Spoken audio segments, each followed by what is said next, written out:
What's up, everybody? And yeah, we're actually going to figure out what this is together. Now, as a concept, I did wonder how long this would take to develop, to be perfectly honest. With the way modern women are getting on and the way men are isolating themselves from women and choosing not to date, actually, statistically, they're choosing not to because a lot of women have become so unbelievably repulsive ideologically. I did wonder when this unbelievably rare occurrence of the undateable woman, this absolute femcel, was going to become a thing, and what double standards exist therein. Because obviously, as already demonstrated, whenever a man discusses his wants, needs, and desires, or even the difficulties and negatives of dating modern women, he's often described, without a hint of empathy, he is an incel.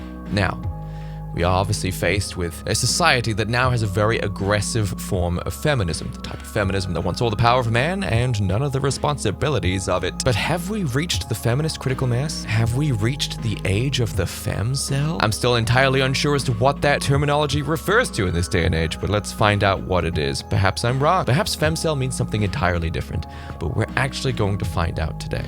I obviously just shared my speculation, but let's see if I'm correct, and if I'm not, maybe there's something I've missed, and I'm willing to learn, so let's find out together. I'm really tired of getting these kinds of comments saying like, oh, you're not a real femcel, you're too hot to be a femcel, because it's just not true. I've been permanently banned from most mainstream dating apps. These are my top artists right now on Spotify. Is she bragging? Weird brag. I currently have over 500 hours played in Fortnite, just on PC. It's not over for me. Like it never even began. See, this is what I'm saying, man. People always assume that, men are desperate, men will take anything. No, they won't. In fact, in my experience, especially like through the 90s and the early 2000s, it was actually women who would take anything. Because see, the thing is, there was always the stigma of a woman above a certain age not being married or having children. They were sort of like the pariahs, the outcasts of society, so they would reach a point in their lives where they would just literally marry their safety net, their best friend from college or high school that they've not spoken to in years, because the idea of being lonely after the age of 32 or something like that was unbearable. And of course, the man is the one who has to ask, right?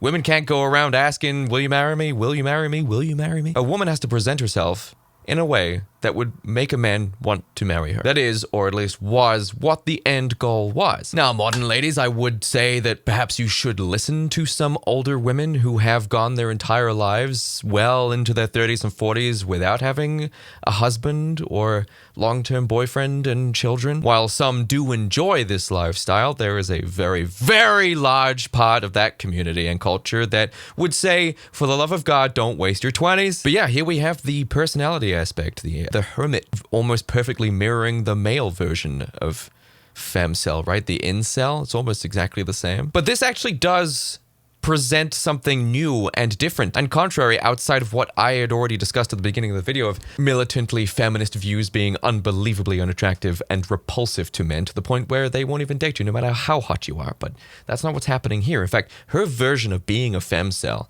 is exactly the same brand as men's. Interesting, the fact that this can exist in men and women. Perhaps we will get into the other side of being a femcel, the one that I previously discussed, and the one that has caused the male loneliness epidemic. I'm so happy you're watching this movie with me. Gone Girl is like my favourite. Amy is my favourite character of all time. Yeah, I mean, she's such a good villain, it's like crazy. I'm gonna pretend you didn't say that. Well, I mean, she is the villain, so... It's okay. 'Cause you're just a man. It's just what you do. I love that the camera sort of panned away as if even filming this parody was cringe enough. Like, yeah, I mean, arguably this is definitely the femcel behavior. And it's this, again, the same brand, actually, as male incelism. What? Shh. Let me sing Mother's music. Your head in your hands as you calling me blue. I think I... But yeah, isn't it weird how there's been a rise in men not dating coinciding with the rise of femcel as well? Men have literally just gone, nah, No. I'm not even I'm that desperate. Being a femcel means I will spend my prom night alone in my room partaking in video games such as Dead by Daylight, Overwatch, Genshin, and can't forget, Valorant. I'm beginning to notice a common reoccurring theme here. Online gaming. Hashtag TrueCell?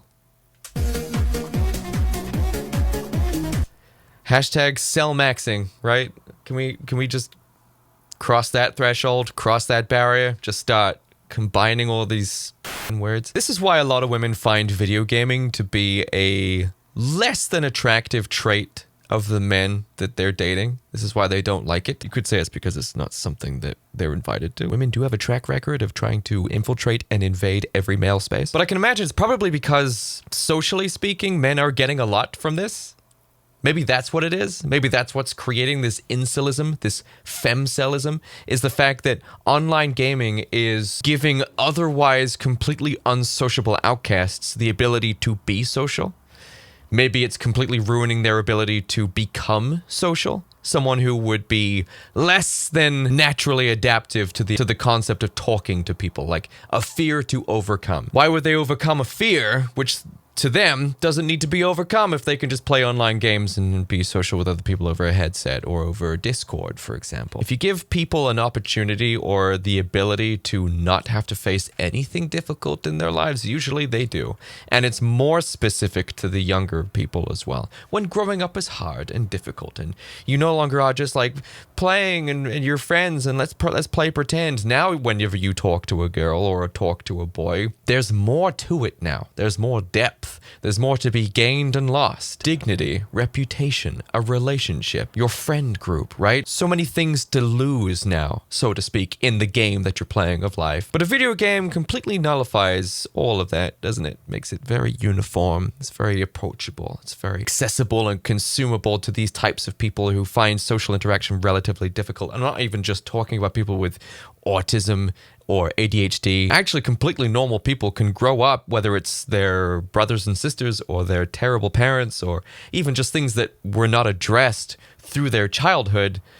These things can build up and present themselves as really debilitating traits, personality-wise, that make them unable to live normal lives. How to dress to attract a man, a tutorial. Rule number 1, make sure your hair is always long and lustrous and never... I knew she was going to go this route. I said this in a previous video. Women are so lucky that they don't have to meet all the beauty standards of men in order to meet a man. Rule number 2, make sure to show a little skin, especially those stems, ladies.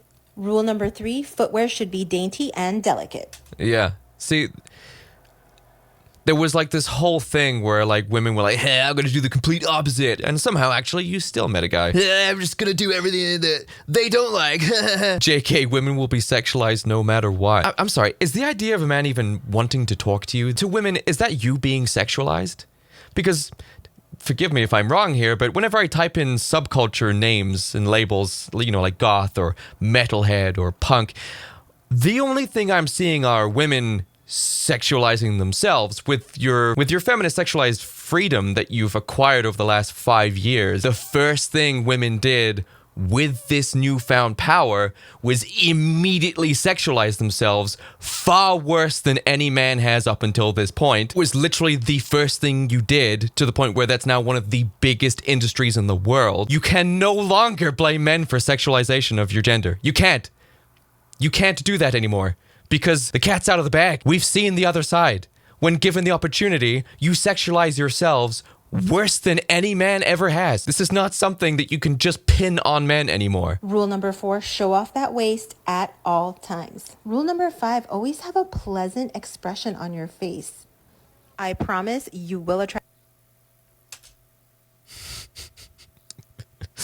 And you know what? The same goes for men, too. In fact, men can do this to a T, right? What do women say they like? They like a kind man, a gentle, sensitive guy.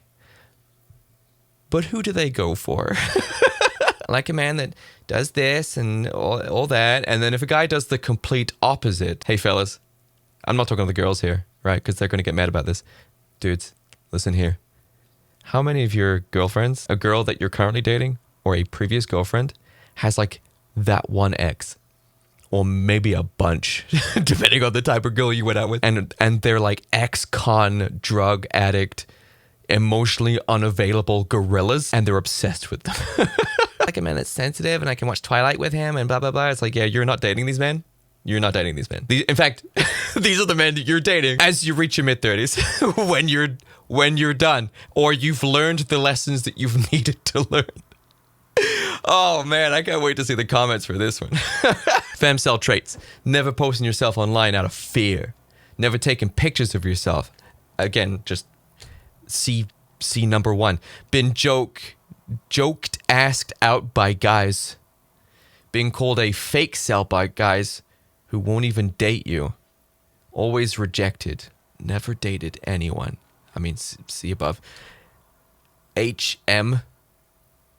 Having more than 6 hours of screen time. Again, it's kind of all coming down to screen time. It does sort of reflect on what I said earlier on in the video, where it's just like people who are having trouble socially, instead of trying to work through this, work on themselves, or figure out a way to develop the social skills required to overcome at least some of this adversity, they're instead turning to screens and video games and sanitized online interactions through, headsets, fleeting interactions with other people who are exactly the same as yourselves and have absolutely no expectations whatsoever, right? Socially, there's nothing to overcome there. It's easy, soft. Ooh. I don't have to go to bed at night with anxiety thinking about the social interaction I just fumbled. None of that. But we're not actually coming across the version of Femcel that I'm actually aware of, or at least have been told about from various different sources around the internet. Now, of course, this is never going to be something that's personally admitted by any of these femcels, and that is the feminist femcel, the misandrist femcel, the kind of femcel that is so unbelievably hateful of men that they create these self-fulfilling prophecies with every man they ever come in contact with, going their entire lives believing that every man is the problem when in fact it's actually them. And the social programming that they've been a part of for the last half a decade, maybe even a decade. Because whenever we all got super comfortable with this whole men are trash rhetoric, and you can't deny that that's what's been happening, toxic masculinity, which in my opinion is the best kind. And if you asked any of these feminist types to describe masculinity, they describe everything but. Seriously, ask a feminist to describe or explain the concept of masculinity. What is it? What is non-toxic masculinity? It's amazing how close it is to being a soy bitch. A Greek yogurt of a man. This is why masculinity, boys, is up to you. It's up to you to define it, uphold it. Because no woman is ever going to know what it is, and they're never going to admit the version of it that they require.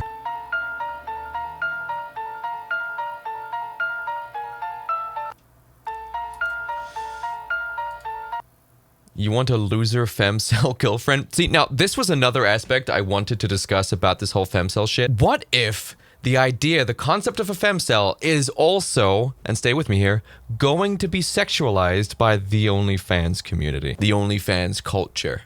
Self-sexualization of women that they have yet to acknowledge that they're doing. But of course they're not going to take responsibility for it, are they, fellas? What if the idea of a femcel is going to be an aspect of advertisement? I'm a femcel girl. Yeah. I'm undesirable to everyone except you. Yeah. Only you find me attractive, which means I'm only for you. I'm not the kind of girl that has every guy banging at her door, which means you might have a chance. That's right. I'm a femcel. If only there was a man out there. Do you see how predatory this shit is? Ladies, like, what was that girl? Like, wasn't a girl exposed recently for using a Down syndrome filter on her face? It's the same concept. It's super predatory and morally f***ing questionable.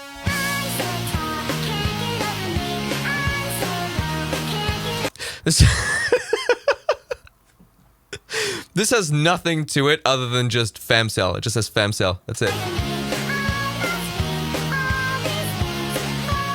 Yeah, the cat ear headphones completely check out.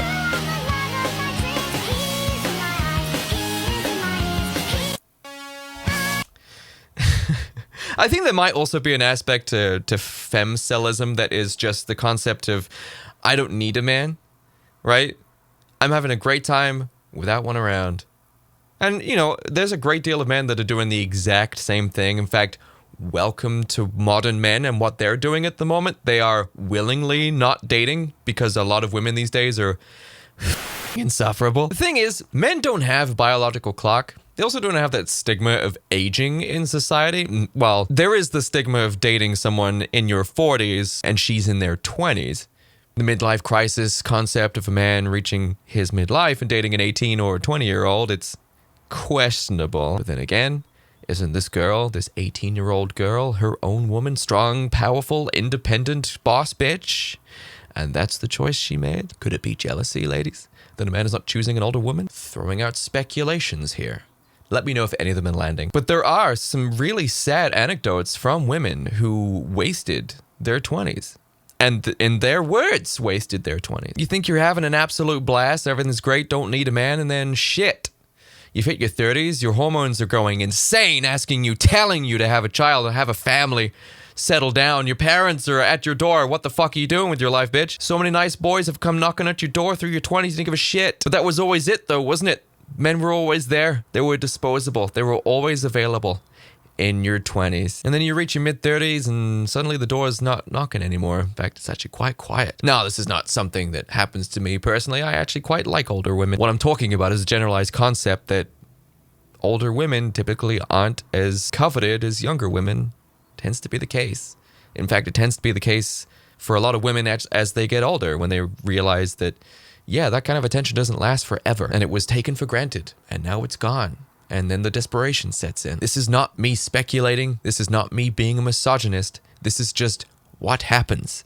This is real life. And you can call it whatever you want. It doesn't make any of these concepts less true. This privilege here that you have, ladies, does not last forever. And, you know, a lot of people will be like, well, do you know what? I'm going to be just as happy in my mid-30s, mid-40s without a man as I was in my mid-20s. And for some women, and I'm probably going to see it in the comments, for some women, that might be the case. For some of you. But is it really worth the risk? Do you think in your mid-30s, you're going to have the same mindset as you did in your mid-20s? I sure as hope not. I would hope that you would go through a massive emotional change in that decade where you learn things about yourself, about the world, about what you want. You learn things about other people, about society, about your place in it, about your career, all these different things. All these different things should happen emotionally between 25 and 35. You're not going to be the same woman.